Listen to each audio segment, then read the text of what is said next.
Yeah. I love my HBCU. And boy, I love it, love it. I love it, love it. I love my HBCU. And man, I hope my team they won one. Yeah. I hope my team they won one. Yeah. Man, I hope my team they won one. I hope my team they won one. Yeah.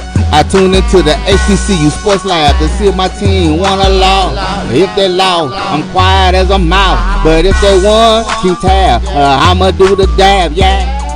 Dr. Cavil, he know what he be talking about. Mike and Charles, they know what they be talking about. They compress the analytic data with the hip hop. If you know them like I know them, they gon' tell you if your team, if they won or lost, and who the ball. So listen to Professor, yes sir, yes sir. This is Dr. Cavil. We're inside the HBCU Sports Lab with Mike Washington, Charles Bishop. You get us all to yourself today. Let's see if we can get into it and get some more thoughts and really expound on some things. A lot has happened this week, so welcome to episode 130 of Inside the HBCU Sports Lab radio show and podcast, the show that's covering the sporting HBCU diaspora. You know it, all things HBCU sports from the institutions large and small. From NAIA to the NCAA, we share insights and information on the HBCU sports culture, HBCU athletic aesthetics to facilitate the story of HBCU athletic programs, and most importantly, the business of HBCU sports. I'm your host, Dr. Kenyatta Cavil, along with my co-hosts, Professor Washington and Professor Bishop. The professors, we're filming from our home studios and sending a signal live to our KSUH 1230 AM studios with the Texas Radio Hall of Famer, Ralph Cooper, in the beautiful home of Texas Southern University from Houston, Texas. Yeah, with that, let me give a shout out to some of them haters out there.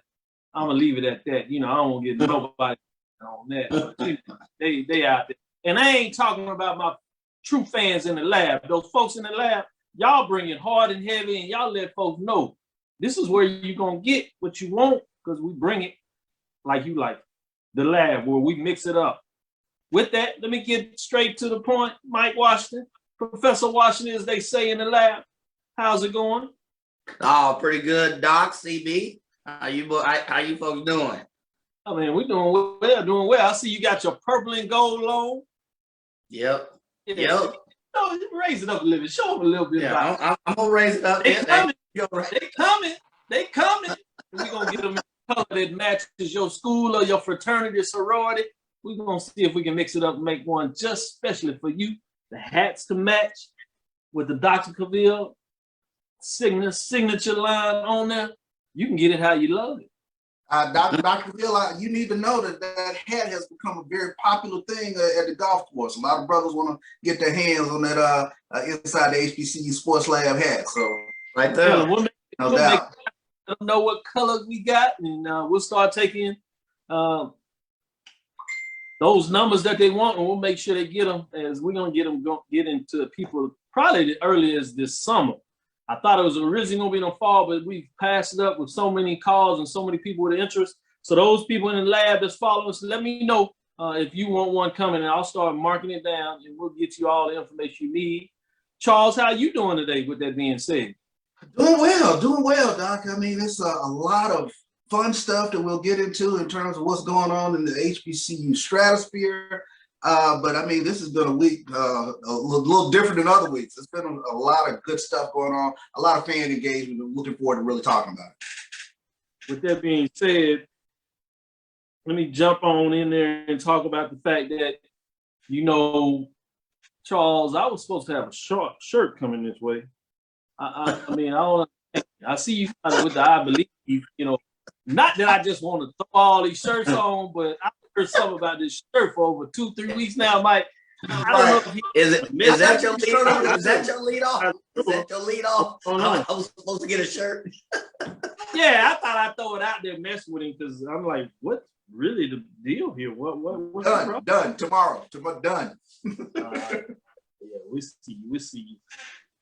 So with that, let me just get into it. There's some news of the day, but probably some of the things you want to talk about. So I'm going to go and stick right with you, Charles. What news of the day did you want to expand on a little bit and get some further thought and explanation? What's hot out there? What's on your mind? Sure. I mean, we have to get right into it in terms of the SWAC title game being moved to the city of Jackson, Mississippi, away from the home and home format that we've been used to. And Dr. McClellan went into some explanation on HBCU game day, Tolly Carr, in terms of the why. But that is definitely a point of interest that is really driving conversation within the HBCU world.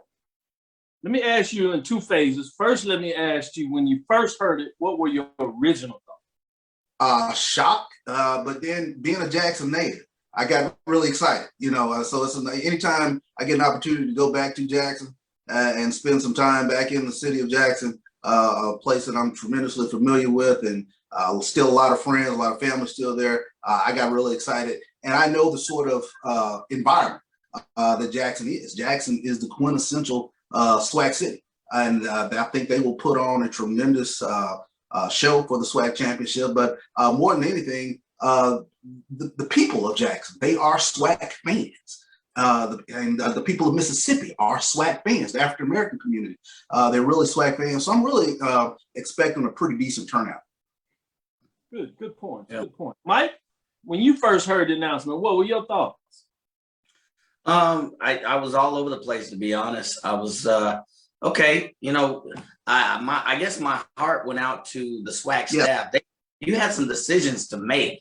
I mean, they knew going into the season, I think, that there would be trouble, but I don't think they predicted this one to have to deal with this. So it may sound odd, but my decision, man, I feel sorry for that team at the SWAC. They've got to try to parse through this with all of the cancellations due to COVID-19 protocol and find something that is equitable and fair.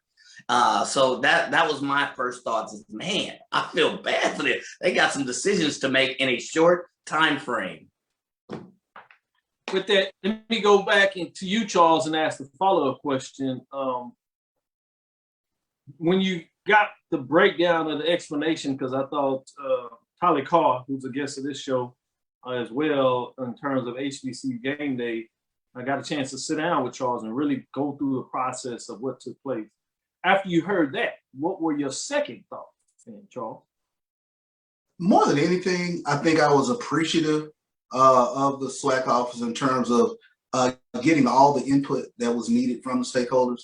And at the end of the day, my impression from that was that this was a suggestion by both Arkansas Pine Bluff and Alabama A&M to find this neutral venue. And then the way the explanation played out in terms of looking at Liberty Bowl in Memphis, looking at Jackson, and all the factors weighing in for Jackson, I just, as a fan, I was appreciative to get the transparency of how it happened. So that was more than anything what I took away from the interview last night. Yep. Great points you make there. And before I go to you, Mike, I want to expand on that a little bit. First thing I thought was masterful in regards to the commissioner. I got to be careful. I always want to say Charles, but Dr. McCullough, the commissioner of the Southwestern Athletic Conference, of getting in front of it as fast as he could and going straight to the people and talking really straight up what went through the process, not really hiding anything, whether you liked it or not, straight no chase, as we like to say around these parts, right? Particularly on our every other Friday brotherhood, but that's another conversation. And then the second thing, I thought it was amazing to see as much of the boundary to go back and forth. And of course, a lot more of this is the fans, rightfully so. But we know what the SWAC looked like just 2-3 years ago, where you had folks truly looking at if it was time to leave. And now you have administrations that literally call a SWAC office and says, this is what we think we may need to do. That is amazing in so many different ways. And so with that, I thought it was fascinating. Let me go to you, Mike. What were your thoughts in terms after the interview? After the interview, I was like, wow, the process, the transparency that came out of the SWAC office, incredible. You have corporations that can't match that degree of communication, that degree of transparency. I don't know if people understand, the thought process that goes into making that kind of decision. And from listening to the interview, they had a very short time frame to make that call, and they involved all of the stakeholders. I had an appreciation, as Charles said, for the process that they went through after hearing that interview, and for Charles to and clearly articulate, here is what we did. There was nothing left after that interview for me to ask. Here is the thought process we went through. Here are the considerations. Here's what we heard. And I left that interview. Okay, I can't ask nothing else. And I want to go back. Jackson is a great location. I agree with Charles. I always give CB a lot of stuff, but Jackson is a SWAC town. So, I mean, I left that interview like, what? Ain't no more I could ask. That was good. Go ahead, Charles. Let me add this component, because I think this shouldn't go unnoticed. When we talk about stakeholders within all of this, Dr. McClellan went to HBCU media, HBCU game day. There's a reason why, the SWAC office has always done a great job in terms of coming to Dr. Cavil, or coming to HBCU game day, or coming to other outlets within this stratosphere that really talks HBCU sports. So for that, I'm also really appreciative, because the fan base, they tune into Dr. Cavil, they tune into HBCU game day, and to talk to the people within that format, that is something else that we very much appreciate. Absolutely. Great point. Great point made by both of you all. With that, let's go to this direction. Let me jump in here and ask your thoughts on this, and then I'll let you come back, Mike, and see what you may want to put on the table. Grambling State announced a search for new athletic director. Dr. Ponton, beloved by many from Grambling and Southern for that factor, I was surprised to hear this movement, and the fact, in some ways, it's not my understanding that he's not going back to a VP of student affairs role. I was interested about that move, but what are your thoughts in terms of Grambling State's next move in terms of a new athletic director search? I guess my first thoughts are I am scratching my head a little bit. How well is he known? How well would he be accepted by, and does he know what he's stepping into? He seems to have a lot of, I guess, the experience that you would want, but I guess I guess my thing is, was there a search party? Was there a search committee identified? How was the person chosen? What's the thought process behind choosing them? And is he the right fit for the job? I don't know that, just from being on the outside and looking in.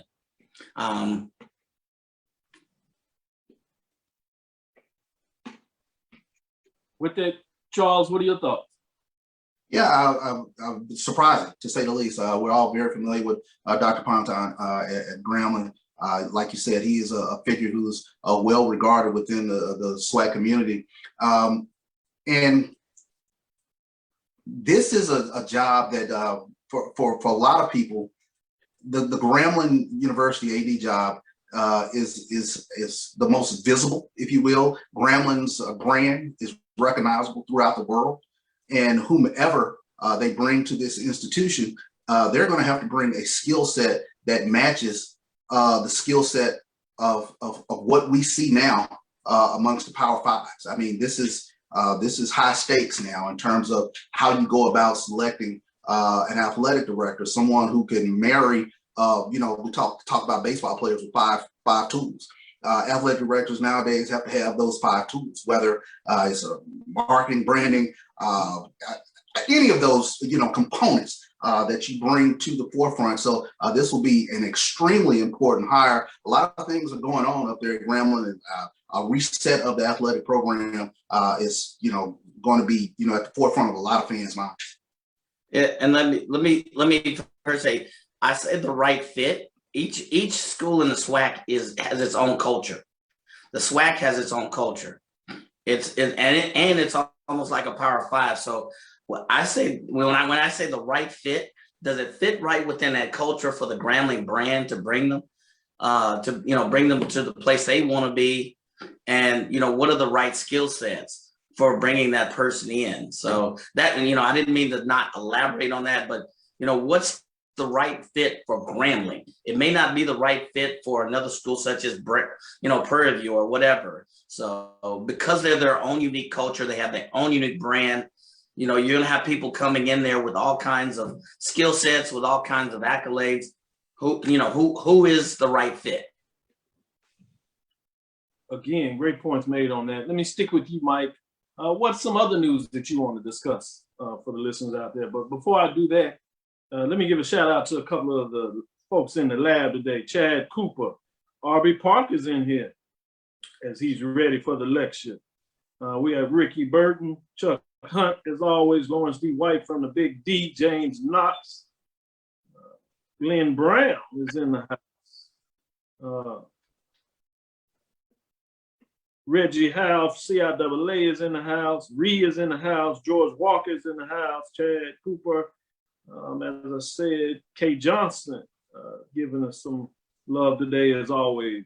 We got Twin is in the house. Twin, Don Johnson, LaShawn Harris, Christopher Darrell, Carolyn, Maggie Dillard's in here. So we just want to give a shout out for those that jumped on here early on. We'll give some shout outs later again. With that, Mike, what's on your mind today?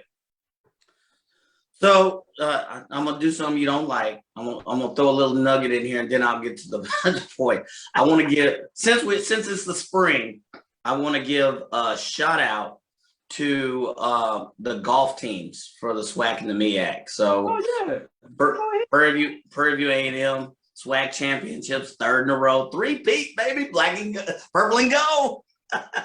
Never.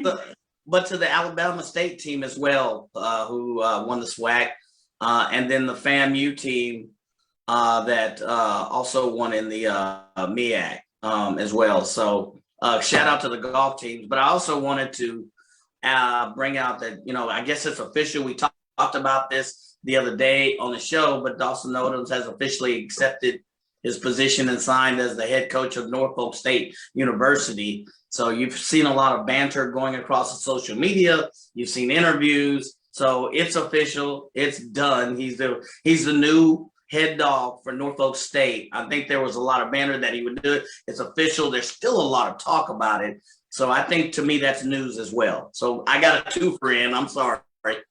I mean, you know what, Mike? To that point, I've been getting texts since it happened, since Monday, because it's like we need that Dr. Cavil explanation, sports business explanation, as to how Norfolk State was able to peel Dawson Odoms away from Southern. I think, you know, it's a fascinating look because, you know, the questions I've been getting at least is, how does this happen? I thought the MEAC was on their deathbed. How does a Norfolk State be able to reach into the SWAC and pull one of the preeminent coaches away from one of the preeminent programs? How does that happen?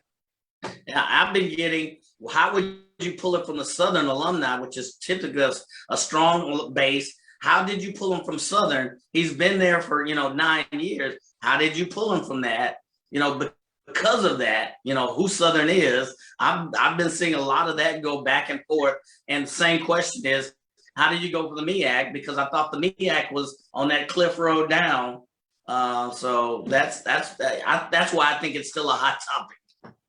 Yeah, let's get into that business framework and then give a little more of your opinion. So I'm glad you put that out there like that. Let's go into that. That's a great point. Before I do that, shout out to Cameo Stokes. He's in the house doing great work, as he usually does. Followed him a lot over the years. UAPB. Yes, sir. Yes, sir. Brent Brunson, Don Johnson, as I said, Fred Whittick with Winston-Salem State, HBCU Heritage Center, getting it done in so many different ways. Stephen A. Miller is in the house. Quentin Henry going on. So just want to give appropriate shout out. Did Norfolk State pull him away, or did SU push him away? I don't think it was really SU pushing him away. I'll be real sincere about that. I do think there were some people at Southern that were concerned in him not winning enough championships and falling short, specifically to Alcorn State, obviously, that was winning the championships. But first, let me entertain the point that you made about the MEAC. I tried to tell people back then that do not rush the death of the MEAC. And I'm not just saying somebody that's a fan, but just from a pure business perspective. There was no rush to the fact that you had 2 years to fix this, because you don't lose anything in terms of your basketball. And in the basketball side, you got 8 teams, so you're not even close to a death knell. As long as you have 6, you have an automatic bid to the NCAA basketball tournament and really any other tournament. So maybe you may have some concerns with the baseball program in terms of that automatic bid, and it's really in trouble in regards to North Carolina Central's closing out its program. But outside of that, it wasn't that big a deal, because you got to think about it. In football, they gave up the at-large bid anyway for the Celebration Bowl. The Celebration Bowl, as I told everybody, has essentially made a commitment to both the MEAC and SWAC. So that also really had some leverage to what the MEAC and the commissioner could go back to the rest of the teams. As I said, you have less mouths to feed. So just from the money that you're getting from the NCAA in basketball and getting from in terms of the Celebration Bowl, actually each team now that's still in the MEAC actually gets more revenue, because you're breaking it up instead of splitting it 11, 13 ways. Now you're splitting it just 6 and 8 ways. So that means you're getting more revenue. What president doesn't want more revenue? Yes, there's a concern in terms of, is that next team going to leave? But you have time to mitigate that. The due date for that to happen, if it was going to be a death knell, was July 1st, when you had the concerns with Delaware State as they were looking at some things. Norfolk State had it on agenda. But outside of that, I said, be careful. Then you have to make sure that you're following FCS. FCS world change. We forget that because we focus so much on the SWAC and the MEAC, rightfully so, because that's who we love. But you had the Southland that had lost several of its members, right? 5 of its institutions left. 4 of them, in terms of, went with the WAC to create a FCS program of the WAC. And so now, and then you had 1 of them go and create the Atlantic Sun. And so you have a Southland Conference that is 7 teams deep in terms of football. And so this magical number of having 6 or 7 teams starts not to be such the death knell, because now everybody's on that platform and desperate and looking at, and it looks like more, instead of you picking off other FCS programs, you're probably going to have to look at Division II teams coming up. So you have the WAC sitting at 5 teams trying to get to 6 and 7 so they can get their automatic bid. You have the Southland trying to maintain its 7 teams to keep its automatic bid. And then you had 2 teams that left the OVC, Jacksonville State, as well as Eastern Kentucky, right? Leaving out of there to go over to the Sun Atlantic along with Central Arkansas, with 2 teams that played basketball in the Sun Atlantic, but are leaving the Big South, which is a program that you thought was on the rise, but now they're back to where they were before they got Hampton and North Carolina A&T. So they're teetering. You got the Atlantic Sun trying to get the 5 teams. So sitting at 6 teams, now you're equal to all these other 5 FCS conferences in the same framework, which makes it leverage and gives even some more kudos to the MEAC you're getting done. Now, that's outside of the business side of this. The other thing that's important for folks to think about Southern is we're hearing that the deal was essentially 6 years. 6 years, a slight raise, but if you know anything about coaches, one of the biggest things coaches want to do is security, right? You got to remember, they want to eat. They have family, they have daughters and things of that nature. So one of the biggest things that he was looking for was security. He wasn't getting that from Southern. Southern, his contract was up last year. The whole board decided to make sure under COVID-19, credit to them, in regards to the fact that they set up there and gave all the contractual coaches, men's and women's basketball as well as football, a 1-year relief essentially from COVID. So he was on a 1-year contract. He was negotiating a contract. He was essentially a free agent. It was easy for that to happen when you're a free agent. This is just like any free agent meal that you see at the professional level. You're open to the marketplace. And it was sudden from the standpoint that Norfolk State's head coach, Coach Scott, left, that put the wheels in motion that there was even an opportunity there. They reached out to him and said, hey, coach, are you interested? He said, I'm able to listen. I have no contract here. Southern was trying to figure out on the board.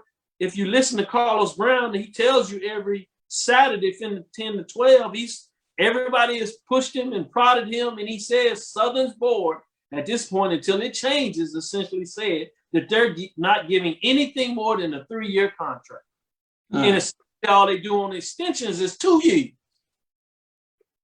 So that's, if the numbers are about accurate of what we're hearing, which is $125,000, I mean $225,000, that doesn't sound like a whole bunch, but you multiply that over 6 years, you're talking about $1.3 million versus the fact that you have less than $500,000 on the table if you get a 2-year extension. And right now, you're only guaranteed one time. So just plain numbers, that's not even talking about the pathway to a championship and success at Norfolk State in terms of your competition with less teams, not even saying that teams are better, just with less teams. Not having to play a championship means that the road to get there is less travel. I'm not going to say easier, I'm saying it's less travel, right? Sure. So when you add all that up, you start really understanding all these other things that fans look at in terms of the SWAC is hot and the big name right there. Yeah, that's good. And that's stuff that we love. But for a coach, that's not going to feed the family. That's not going to put a plate on there because y'all happy about the SWAC. Now, we appreciate y'all buying tickets, I'm sure. All ADs, coaches, commissioners, they love all that. And I appreciate it, too, because that keeps us on the air in terms of y'all supporting us. So don't get me wrong. We want you here. We want you loud and all that. But that's not the feel for a coach in regards to that, right? And so why take that risk and chance? Then you add on the fact that you found out later that he's closer to that area. His family's in that area. They're older. So it really made it easier in regards to that. And then if you listen to his interview, one of the things he promised his daughter that he was not going to move until she finished high school. Well, guess what? She finished this year and she's going and getting to college. And luckily enough that she's going to actually go to Norfolk State. So I'm glad that she's going to a HBCU. So I celebrate that in terms of Dawson. But that makes it all line up. So that's a lot of times when I just say the timing was right. Every time. And sometimes we simply forget that sometimes it's just simple. It's not about all this brand OCO stuff. Sometimes it's really simple. I want a little bit of security, and the time is right for me to be able to take advantage of getting that security. That's certainly fair. I think that puts it in a very grand but good perspective. No doubt about it. Sometimes you just have a perfect confluence of events that makes the timing in essence just perfect. So that's I think that goes a long way in terms of especially sort of giving the coaching framework of it. Security means everything, and it looks as though Norfolk State was in a position to provide the sort of security that Coach Owens was looking for. Yeah, I think we also forget that, coaches are people too. They have wants, needs, just like everyone else in the professional world, and they have to have those needs met as well. I think we forget that. We see them on TV, we see them in the news, but there are people too. So very good point. Thanks for breaking that down. No problem with that. I do want to get into George Suggs. Shout out to him. He talked about North Carolina A&T's inaugural schedule, first year schedule in the Big South. We can get into that a little bit, but I did want to make sure that we showed Edward Waters some love in terms of Toriano Morgan is the new head football coach at Edward Waters College. And they're playing a full SIAC schedule, not eligible for the championship again. But he gets to really jump right into it in regards to that. He previously at Virginia State that we know had some success. He was instrumental when Trojan went 8-2, 6-1 mark in the CIAA and the route to a second finish in the CIAA Northern Division in terms of his time there. So pretty sharp coach there. It'll be interesting to see what they was to get done. Charles, any thoughts in terms of this move for Edward Waters College? Oh, the fact that they were able to move on as quickly as they were and able to identify a candidate they thought that could lead Edward Waters forward. I thought that was a pretty nails for them for Edward Waters. So now their program can go in the direction they wanted to go in. The facilities with a new facility, that's really big for a coach. I know he's excited about being able to get around Florida and show off facilities. Hey, you want to come over here? We can get you a really nice state-of-the-art facility that is literally brand new. Mike, any thoughts about this hire for Edward Waters College? No, certainly a good move. He definitely brings an offensive prowess to the table. If you look at his pedigree and look at his background and what he did for Virginia Union for about 4 seasons, and did some things with that offense while he was in that position. So certainly new position. I'm excited to see what things he can bring to the table with Edward Waters and what they'll look like in the next year. Former Grambling AD down there at Edward Waters, Paul Bryant. Yep. Great points there. Let's jump back into it. North Carolina A&T inaugural schedule. Obviously, the first thing is interesting there is the fact that they have South Carolina State on the schedule. Obviously, we were almost sure, and we had heard pretty early that they were going to keep North Carolina Central on the schedule. I think it's interesting in the date that's not going to be an end of the year type of game, that it's early in September, last month in September. Be interesting to see what that looks like. Very anticipated. And they have, obviously, as a conference game, now they have Hampton back on the schedule. Any thoughts in terms of that schedule beyond the HBCUs? And this is not to throw any shade. I'm just curious. Is there anything out there about this schedule other than being new and being the Big South? Anything or any matchup here besides the HBCUs that excite you? I mean, of course, there are. If you're a fan of football, you like A&T going against some of the Big South competition. And not to throw shade, it's that same dynamic that you hear from Tennessee State fans. I'm excited about going to go watch when we play Hampton, North Carolina Central, but I'm not familiar with the other teams. So I think you've had that same dynamic now for years with Tennessee State fans. So as a fan, that's what I'm concerned about. But as a football person, yes, I'm going to enjoy watching A&T go up against some of this Big South competition and see how they fare over there. They've been one of the the star athletic programs, not just football teams in HBCUs, but now to take on this Big South conference and see what they can do over there and have the opportunity to play in the playoffs if that's your thing, if that's your mindset, if that's where the direction you want to go. By all means, go for it. Mike, any thoughts? I don't know if there's anything that excites me. I do like the fact that they still have South Carolina State and of course they'll be playing Hampton. I'm interested to see how they mesh and blend in with in the Big South. With totally different culture. They're used to being big kid on the block. Will they be big kid on the block now? Will they? I hate to say, for lack of better terms, will they lose identity? And then going into this new division, I don't think so. But I mean, those are questions that kind of come to mind. I would be interested to see how they play against Duke.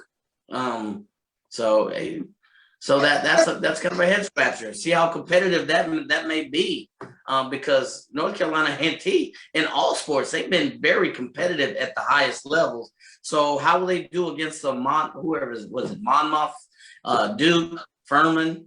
How do they fare against mano y mano against those teams?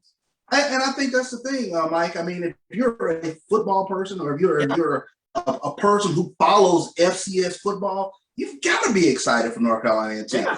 But is the rank and file of their fan base excited about taking on Monmouth or taking on whomever, Presbyterian or whomever you plan on? I mean, that's the $1 million question in terms of when you make these sorts of moves. So I think that's a sort of a cultural thing that we've watched Tennessee State fight for years in terms of playing in the OVC. I think some people, eventually got used to it, but you still have old heads that you talk to that went to Tennessee State that just never got on board with, playing in the OVC. And that's where I guess that was my point of losing identity, because you're gonna have those that say, man, I remember when A&T played blank in 19 whatever. Are they gonna lose interest when they play Duke every year? I think it's a great game, but are you gonna have some fans that lose interest, to me? And will that shape your identity? It shouldn't, but those questions are in the back of my mind, or in the back of a lot of people's minds. So with that said, oddly enough, I'm gonna agree with Tyler Carr. I'm gonna add one game to it, which are two games that I'm interested in terms of the matchup.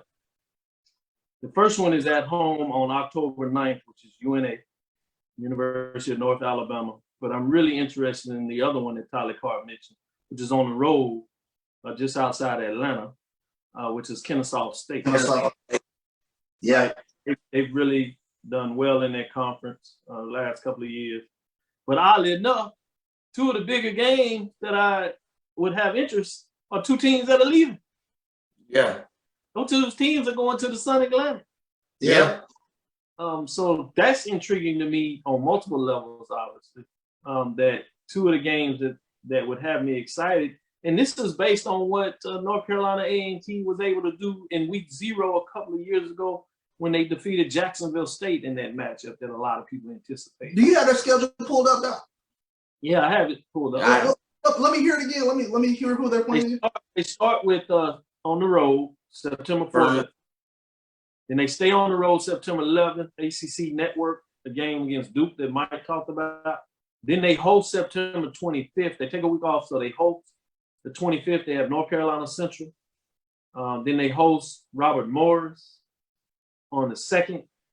They have 3 straight home games. Wow. And then they host on October 9th, North Alabama, UNA. Then they go on the road October 16th against Kennesaw State. They stay on the road against Hampton on October 23rd. Then at home against Mont, and that's their homecoming. And then they travel to Charleston Southern, November 6th. November 13th, they're on the road to South Carolina State. And then their final game is a home game, November 20th, before you have the FCS playoffs. They host Garner-Webb. They defeated Garner-Webb a couple of years ago. And so that's another one. Charleston Southern, they defeated a couple of years ago. Mm-hmm. But yeah, again, the biggest two games that I would have interest, that I think in terms could obviously determine early framework of the Sun Belt, in terms of the Big South Conference. And obviously both of those teams are teams that could be seeded in the top 25 in regards to rankings of where you're trying to get your seeding, if you would, for the playoffs. Not only the automatic bid, but you want to also be high enough ranked in such a way that you're in the playoffs and you get some home games, because we know most teams that are able to go deep in the playoffs are able to have a series of games at home. And so those are some of the things that stick out to me in terms of E&T, but it'd be fascinating. But let's go ahead and go to the break, and then we'll bring it back. This is Dr. Cavil's Inside the HBCU Sports Lab, and we'll get your comments on the other side, Charles, if you want to add to it before we move on. This is Dr. Cavil's Inside the HBCU Sports Lab with Mike Washington, Charles Bishop. Don't go anywhere. We'll be right back. Stick with us as we go to a quick break. It's never too early to plant the seed, to share the tradition, and instill a sense of pride in your HBCU with your little ones. HBCU Pride and Joy Children's Boutique helps you share your school spirit with a wide selection of adorable kids apparel and accessories officially licensed from your favorite HBCU. Visit hbcupridejoy.com and follow us on all social media at HBCU Pride Joy on Facebook and Twitter. Are Are you hungry for authentic Caribbean food? Like jerk chicken, oxtail, red snapper, shrimp, tofu, and rasta pasta? Well, find your way over to Mango's Caribbean Restaurant, 180 Auburn Avenue, right next to Royal Peacock in downtown Atlanta. Them belly full, but we hungry. Mango's Caribbean Restaurant, open daily from 11 a.m. to 10 p.m. And on Friday and Saturday, we're open till 4 a.m. Come to Mango's and put some spice in your life. Oh, we've got a good thing going. Mango's Caribbean Restaurant, 180 Auburn Avenue, right next to Royal Peacock in downtown Atlanta. For more info or directions, call 404-698-3992 or log on to mangoscaribbeanrestaurant.com. For instant coupons, text MANGOS to 313131. Tell your mama hungry, papa hungry, brother hungry. Mango's Caribbean Restaurant, authentic Caribbean cuisines. Open up the door, tell your mama hungry. Since Mike and Charles, they know what they be talking about. They compress the analytic data with the hip hop. If you know them like I know them, they gon' tell you if your team, if they want to loud, and who the ball. So listen to Professor, yes sir, and pay attention, cause he gon' This is Dr. Cavil with Inside HBCU Sports Lab with Mike Washington, Charles Bishop. Before we went to a break, we were closing out on North Carolina A&T's inaugural season in the Big South. Charles, I think you wanted to make some final comments. Yeah, well, I was going to say, you know, when you sort of look at the all those factors that go into how you're selected for the FCS playoffs, what I think is going to be really interesting to me is how those evaluators look at, you know, the games versus North Carolina Central as well as South Carolina State, you know, whether they factor into A&T being able to get into the playoffs or get a seeding that they prefer in terms of how they look at those HBCU schools that are on their schedule. So that was a point that I was, you know, just trying to make real quick with regards to A&T schedule. Yeah, you trying to be. We already know how they look at the HBCUs. We just saw that with Southern. They really don't pay them much attention in regards. And that's the reason I made that point. Yeah. Well, I figured that, but I'm just gonna put it out there. You trying to be nice. They're not gonna take two HBCUs on their schedule. The best fortune you can get is if South Carolina State is really doing well in the MEAC, and then they might find a way to get ranked, which will help them. But just in general, in regards in terms of how they're gonna feel about the HBCUs, they frankly think they're lesser in terms of the talent, in terms of that. And don't see them as competitive in terms of the ranking of the division.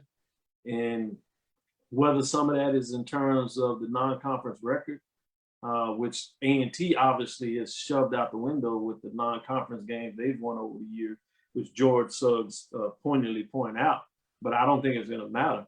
And then you gotta give the other factor that people wanna overlook. It's not like Big South is that respected as an FCS conference.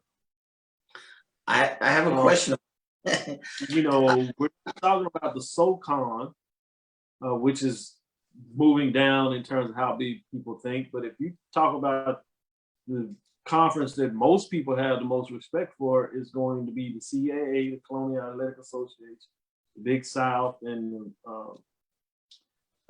the Mid-Valley Conference up there, football conference with North Dakota State. Those are the ones that most of the people, and then you get a little further down, you might get some love at the Southland, which is probably going to roll in regards to them. Most of those folks started looking at the WAC.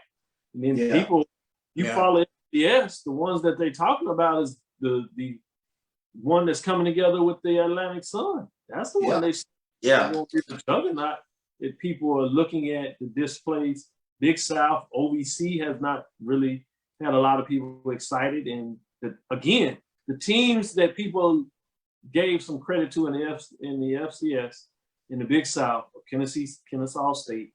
Some people have thought North Alabama could be one of those teams as they were moving up. They're both leaving. The team that people focus on a lot in the OVC is Jacksonville State. It's leaving. One of the teams that people focus on in the Southland is Central Arkansas. It's leaving. They're all going to Sun Atlantic. So that's the one in the South now that people are trying to push up and say is going to be a conference to keep your eyes on. And the other one that they're talking about is the newly formed WAC with all the Texas people for Houston State. They got a top 4 seed. So yeah, I follow all this FCS. I just choose not to talk to them. But if you talking about the business sport, I know the business sport, so I can break it down to you too. So don't get it twisted. And so you can't just talk over my head. I'll bring you down to earth if we want to really discuss what's going on. So it is what it is. And excuse me, just showing out a little bit so people make sure they understand. Trying to show off a little bit. Just the You gotta let them know, Doc. I know. I like it is what it is when you talk about the business of sports, FBS, FCS, globally, soccer, NBA, NFL. Just because I choose not to talk about it, don't think I don't know now. Don't make sure I put that out there and put a little check mark by that. With that said, let's move on forward. Let's get into this Deion Sanders comment that may have missed some folks. HBCU game day called it though. And in terms of NL, the name, image, and likeness, NIL.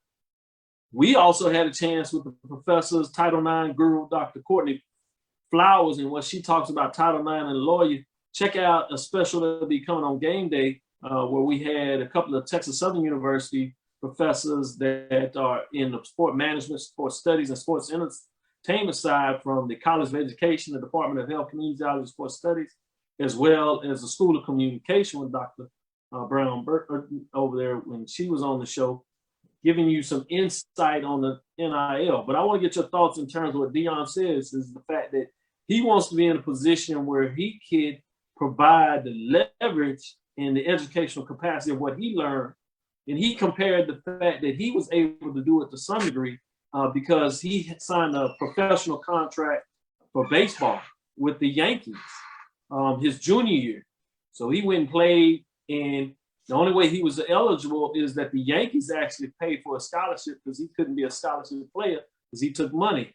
So he's talking about understanding all the guidelines and the rules and being able to bring some professionals in and deal with local national companies for his players to make sure they can get some funding off of their name, image, and likeness.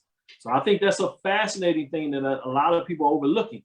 I talked to Dr. Charles McCullen. That's something that he's very intrigued in, making sure that the member schools are prepared and ready to take advantage of that, which in a lot of ways will be interesting to see how the SWAC can push forward in terms of that. Courtney Gaucher, I know he's intrigued about what that looks like. Ashley Robinson is on the cutting edge of making sure that happens. So there's some schools over there at Texas Southern University.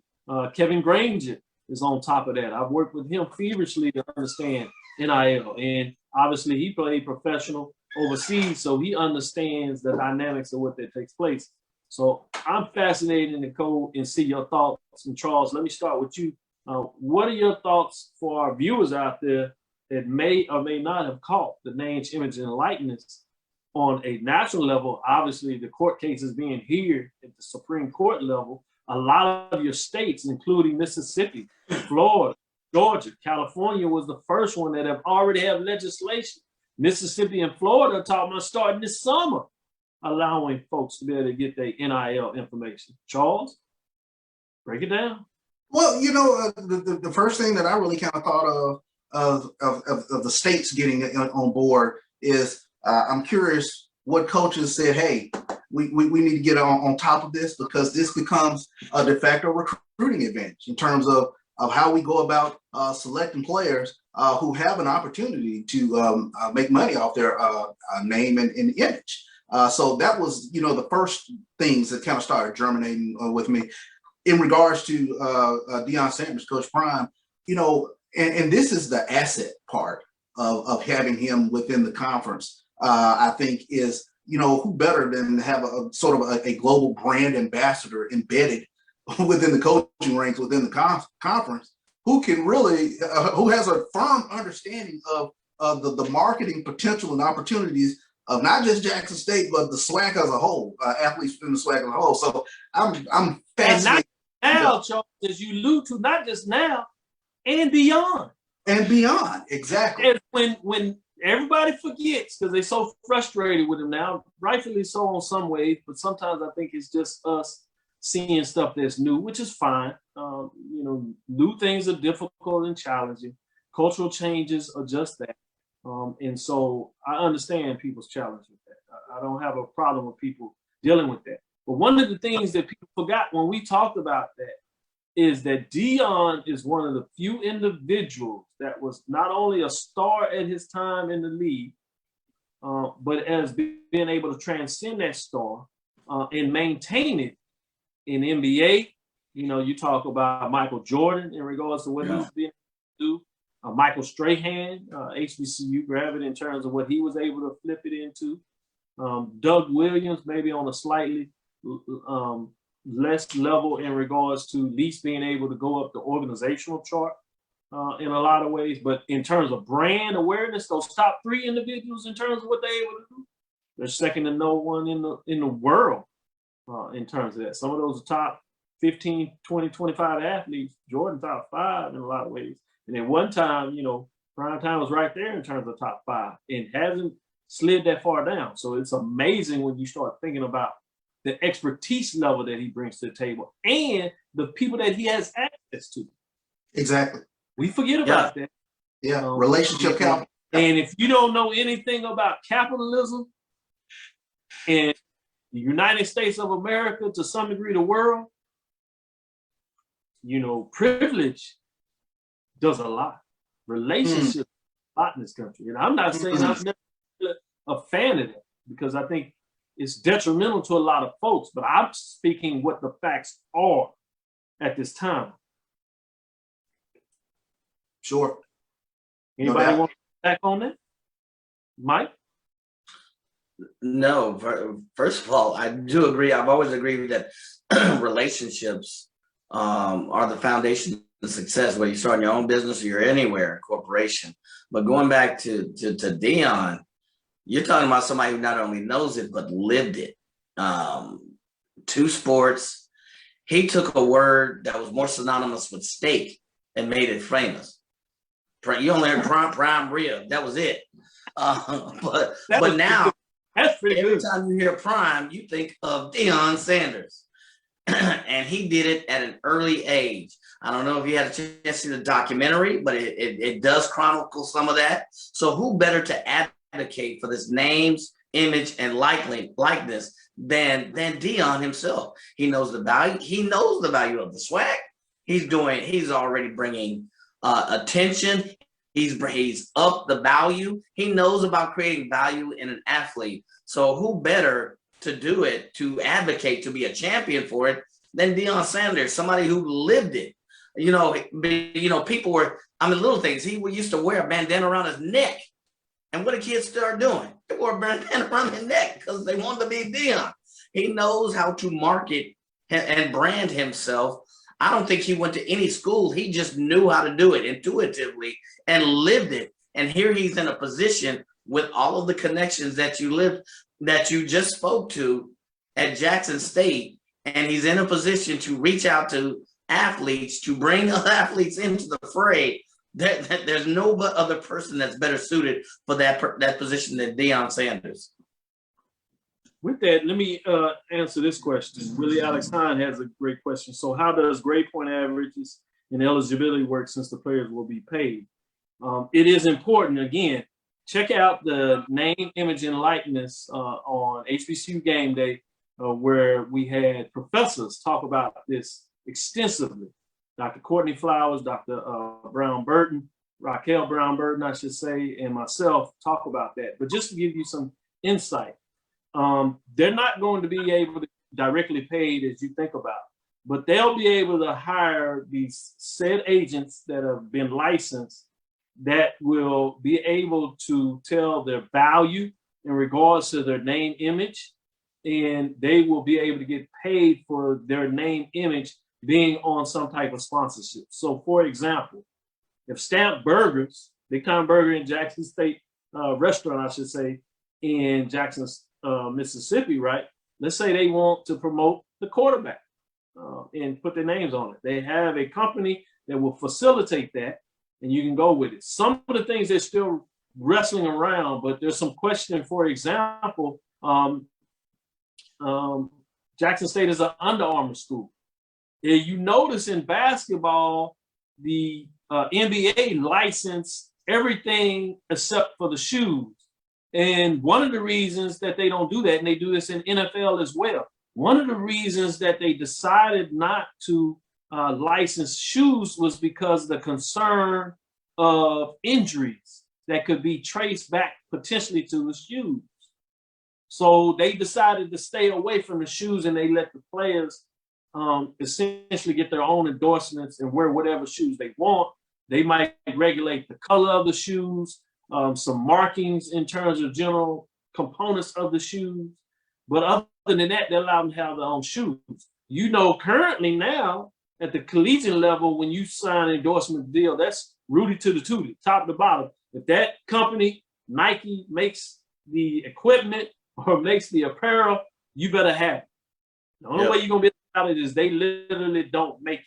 So you notice players get their own shoes. So there's a question about the NCAA trying to decide how they're going to do that. So there's some still parts of it that are shaping out, but essentially what they're going to do is not going to be that the players can just go run out there and get their own deal. They're going to have to funnel it. This is the NCAA. They ain't going to give up total control. And I did say ain't to drive emphasis on that on purpose. Just to let you know. So that's one of the things that you got to think about. Before we close up, we gave you the poll last week, so we talked about that. We won't do that again. But I did want to talk about the SWAC World Represented on Stats Performed FCS Finalists list for the Walter Payton, Buck Buchanan, Jerry Rice, and Eddie Robinson Award. And this coming from the SWAC.org. SWAC.org. Walter Payton Award, Akil Glass, Alabama A&M quarterback, senior. Statistics from the spring, 67 of 113.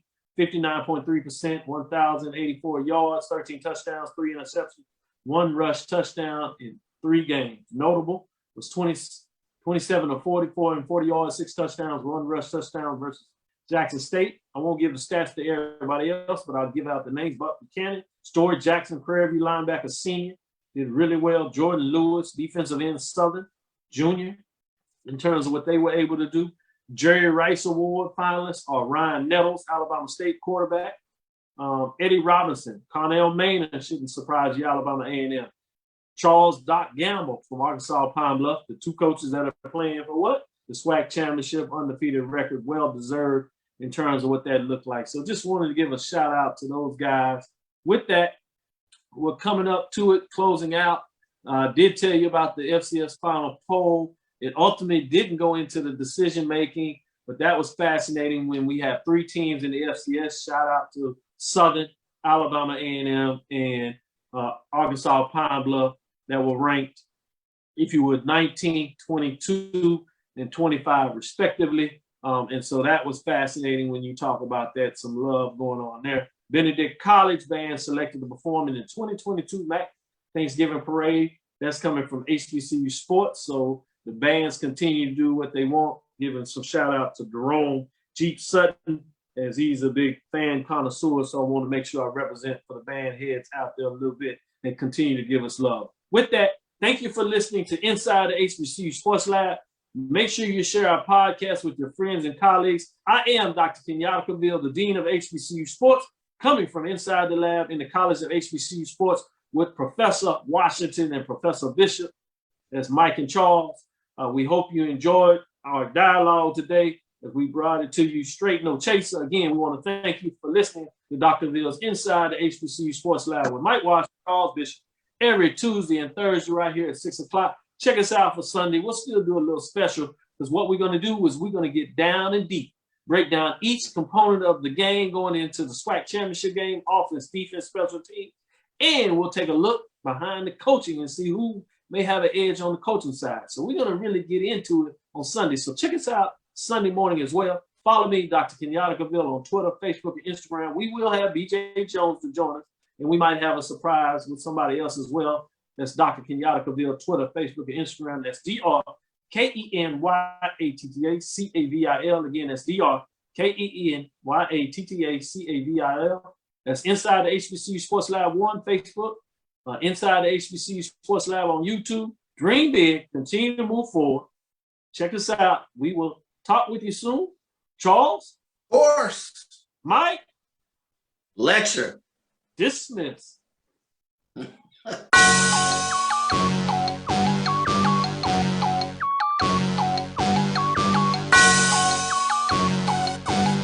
Yeah. I love my HBCU. And boy, I love it, love it. I love it, love it. I love my HBCU. And man, I hope my team they won one. Yeah. I hope my team they won one. Yeah. Man, I hope my team they won one. I hope my team they won one. Yeah. I tune into the HBCU Sports Lab to see if my team won or lost. If they lost, I'm quiet as a mouse. But if they won, keep tab. I'ma do the dab, yeah. Dr. Cavil, he know what he be talking about. Mike and Charles, they know what they be talking about. They compress the analytic data with this hip hop. If you know them like I know them, they gon' tell you if your team, if they won or lost, and who the ball. So listen to